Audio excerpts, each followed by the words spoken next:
Hello बच्चों, स्वागत है आप सभी का मेक इट इजी के यूट्यूब चैनल पर। तो बच्चों, जैसे कि आपको पता है आरआरबी जेईई का शॉर्ट नोटिस आ चुका है और उसमें जो है टोटल वैकेंसीज डिस्क्लोज कर दी गई हैं। अब उन वैकेंसीज का डिस्ट्रीब्यूशन फाइनल नोटिफिकेशन में जल्दी आ जाएगा, ठीक है, विद इन अक्टूबर ही आ जाएगा आई थिंक।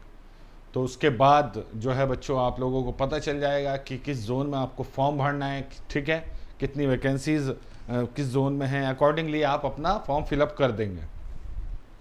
लेकिन उससे ज़्यादा ज़रूरी है बच्चों ये आपको जानना कि आप फॉर्म भरना बहुत आसान काम है, एग्ज़ाम क्रैक करना मुश्किल काम है। तो एग्ज़ाम क्रैक करने के लिए क्या स्ट्रेटजी होनी चाहिए आप लोगों की आरआरबी जेईई के लिए, उसका एक पोर्शन मैं आप लोगों के साथ डिस्कस करूँगा, जिसमें सबसे पहले मैं आप लोगों को ये बता दूं कि CBT 1 को जितना ज़्यादा सीरियस आप लेंगे उतना ज़्यादा अच्छा है, क्योंकि CBT 1 के बेस पर ही आप लोग CBT 2 में डिफरेंट पोस्ट के लिए जो है क्वालिफाई हो पाएंगे। और बहुत फ़र्क पड़ता है बच्चों CBT 1 का जो नॉन टेक्निकल पोर्शन है उससे और CBT 2 का जो नॉन टेक्निकल पोर्शन है उससे। आपको पता है कि रेलवे में जो टेक्निकल एग्ज़ाम जो क्वेश्चन आते हैं वो बेसिक लेवल के ही आते हैं ज़्यादातर, और जो आप पिछला रिकॉर्ड देख के तो हमें यही लग रहा है कि 8-10 क्वेश्चन तो वैसे भी गलत हो जाने ही है, ठीक है, उम्मीद करेंगे इस बार ना हो रेलवे से। लेकिन आप लोगों को ये बात समझनी होगी बच्चों कि आप लोग सिर्फ टेक्निकल की बहुत साउंड नॉलेज के साथ अगर जाएंगे एग्जाम में तो इट इज़ क्वाइट पॉसिबल, और बहुत बच्चों के साथ हुआ भी है कि उनका सिलेक्शन नहीं हो पाया। तो सबसे पहली राय तो यही है बच्चों कि आप लोगों को CBT 1 का नॉन टेक्निकल पूरा और CBT 2 का नॉन टेक्निकल आपको अच्छे से तैयार करना होगा, बहुत ही अच्छे से। तो उसमें दो चीज़ें आ गई बच्चों आपकी, एक तो CBT 1 और CBT 2 का दोनों में जो नॉन टेक है बच्चों याद रखना, अगर अच्छे से तैयार नहीं करेंगे तो गड़बड़ होने के पूरे चांसेस है। अब सवाल उठता है टेक्निकल, तो टेक्निकल में बच्चों कई सब्जेक्ट हैं जिसमें से मैं आप लोगों को बताऊंगा प्रोडक्शन इंजीनियरिंग के बारे में। तो प्रोडक्शन इंजीनियरिंग का जो वेटेज है वो लगभग जो मैंने देखा है 40 to 45 मार्क्स रहने वाला है, क्योंकि सिलेबस काफ़ी है प्रोडक्शन का और बहुत क्वेश्चन पूछे जाते हैं, बहुत क्वेश्चन पूछे जाएंगे बच्चों, ठीक है। तो अब प्रोडक्शन इंजीनियरिंग को कैसे पढ़ना है बच्चों, देखिए सबसे पहले तो ये कि आपको किसी भी टॉपिक की जो कि अकॉर्डिंगली सिलेबस आप देखते हैं, जैसे कि मैं आपको सिलेबस दिखाता हूँ यहाँ पर। अकॉर्डिंगली जब आप सिलेबस देखते हैं, ठीक है, जैसे आपने देखा mechanical properties of engineering material, तो यहाँ से क्वेश्चन डेफिनेटली आया था पिछली बार अगर देखें, क्योंकि पिछले बार का जो क्वेश्चन पेपर है वो नए एक तरह से रिनोवेट होके आया है रेलवे का एग्जाम में, तो उसी को मैं बेसिस मान रहा हूँ। तो प्रॉपर्टीज से आया था बच्चों, और किससे आया था बच्चों, हार्डनेस टेस्टिंग से आया था, इसके अलावा और कुछ मैकेनिकल प्रॉपर्टीज से भी आया था, ठीक है। तो ये आपको याद रखना है कि यहाँ पर टेस्टिंग भी आपको प्रॉपर्टी के साथ साथ टेस्टिंग की भी अच्छी नॉलेज होनी चाहिए, क्योंकि टेस्टिंग से क्वेश्चन आया था, जब आया था तो आपको पढ़ना पड़ेगा बच्चों। Classification of steel, mild steel and alloy steel.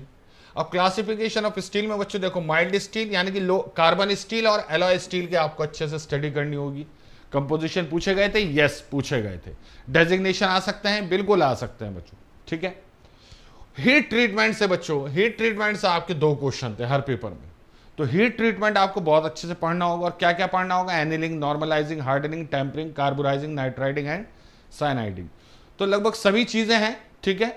अब इसमें ऑस टेम्परिंग नहीं है, लेकिन वो टेम्परिंग लिखा है अगर तो आपको ऑस टेम्परिंग भी पढ़ना पड़ेगा, मार टेम्परिंग भी, ठीक है। और बेसिक इंफॉर्मेशन आप लोगों के पास होनी चाहिए, ठीक है।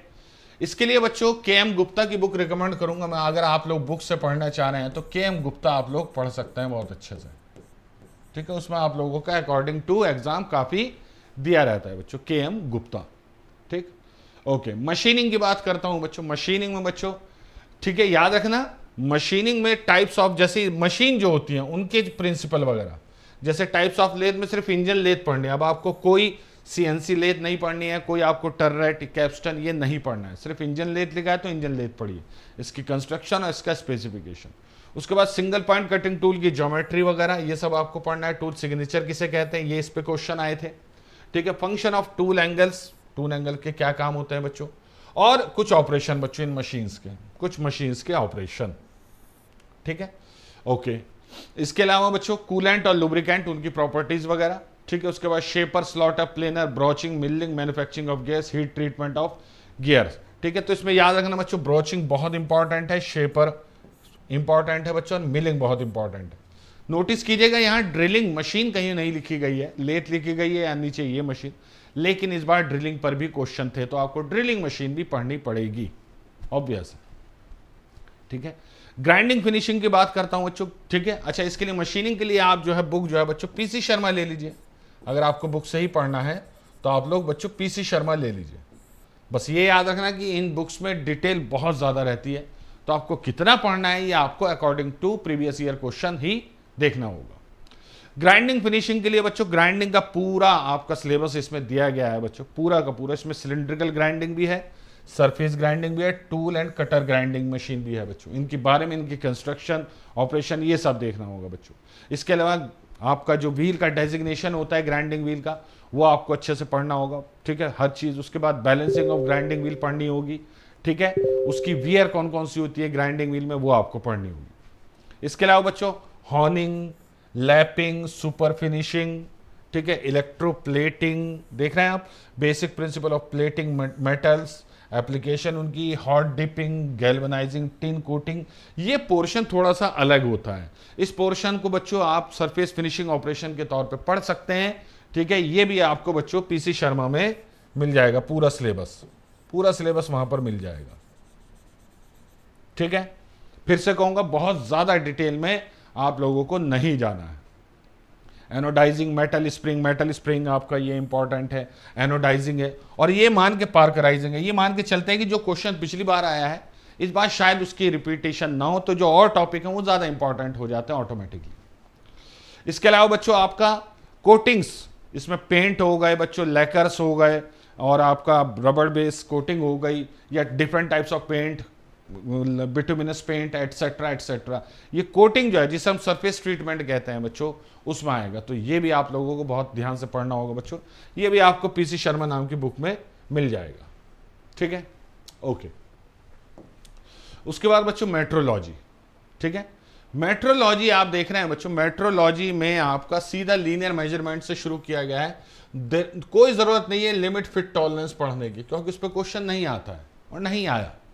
तो लीनियर मेजरमेंट में आपका slip gauge, dial indicator, angle measurement में bevel protractor, sine bar, angle slip gauge, comparator आपको पढ़ने पड़ेंगे अच्छे से।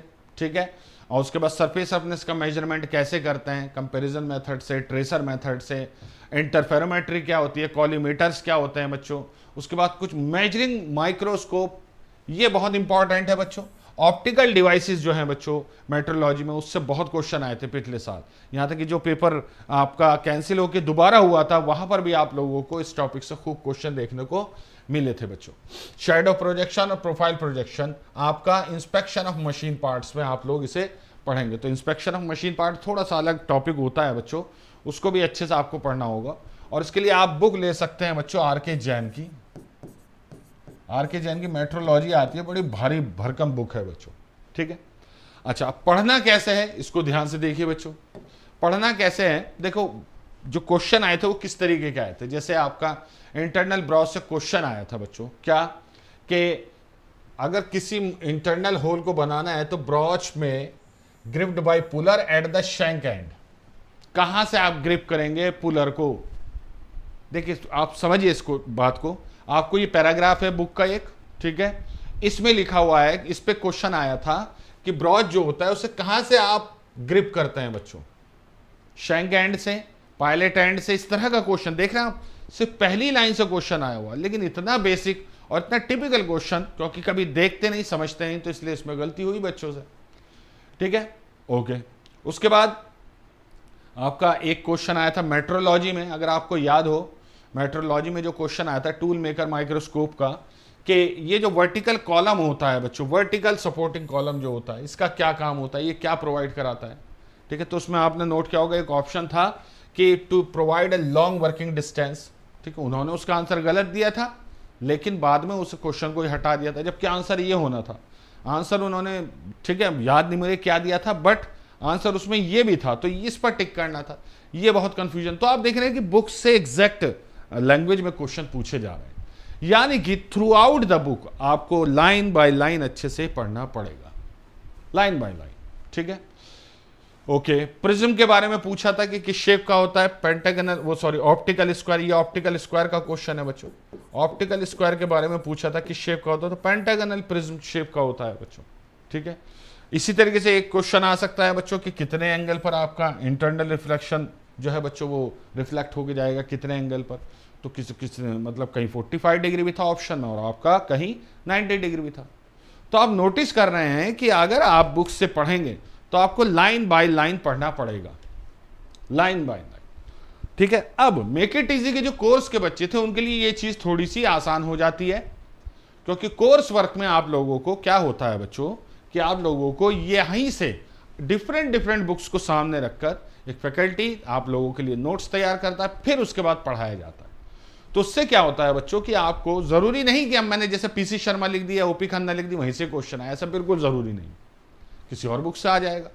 तो आप लोगों को एक टॉपिक के लिए 3 से 4 बुक वो करनी पड़ती हैं फिर रेफर, तो उसमें लगता है फिर टाइम। फिर होता क्या है कि 1 महीने तक सिर्फ, 2 महीने तक मेट्रोलॉजी चल रहा है, ठीक है, 3 महीने तक सिर्फ आपका मशीनिंग ही चल रहा है, ठीक है।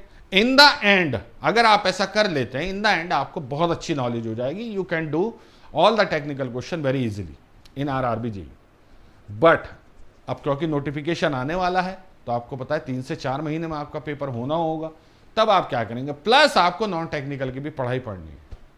अब होता है बच्चों यहां पर बच्चों मेक इट इजी पिक्चर में आता है, ठीक है। मेक इट इजी जो है हमेशा यही चाहता है कि स्टूडेंट को आसानी रहे ज्यादा से ज्यादा, ठीक है, ज्यादा से ज्यादा आसानी रहे। तो उसके लिए बच्चों कई कोर्सेज जो हैं मेक इट इजी ने लॉन्च किए हुए हैं, जिसमें सबसे पहला कोर्स है महापैक, जिसमें लगभग सभी एग्जाम का इसी तरीके से पढ़ाया गया है। जरूरी नहीं आरआरबी, हो सकता है सेल का पेपर आ जाए, हो सकता है बीएचएल तीसरी बार आ जाए, फिर बहुत अच्छा रहेगा अगर ऐसा हो जाए। तो वो सारे जो हैं बच्चों टॉपिक्स वाइज जितने भी कंटेंट है इन एग्जाम का सिलेबस है वो यहाँ कवर किया जा चुका है कंप्लीट, और बल्कि जो नए कोर्सेज भी लॉन्च होते हैं वो भी इसमें इंक्लूडेड रहते हैं ऑलरेडी। तो this is the best course of make it easy. अब आरआरबी के लिए करना है आपको सिर्फ, तो आप आरआरबी जेईई का वीआईपी एंट्री ले सकते हैं।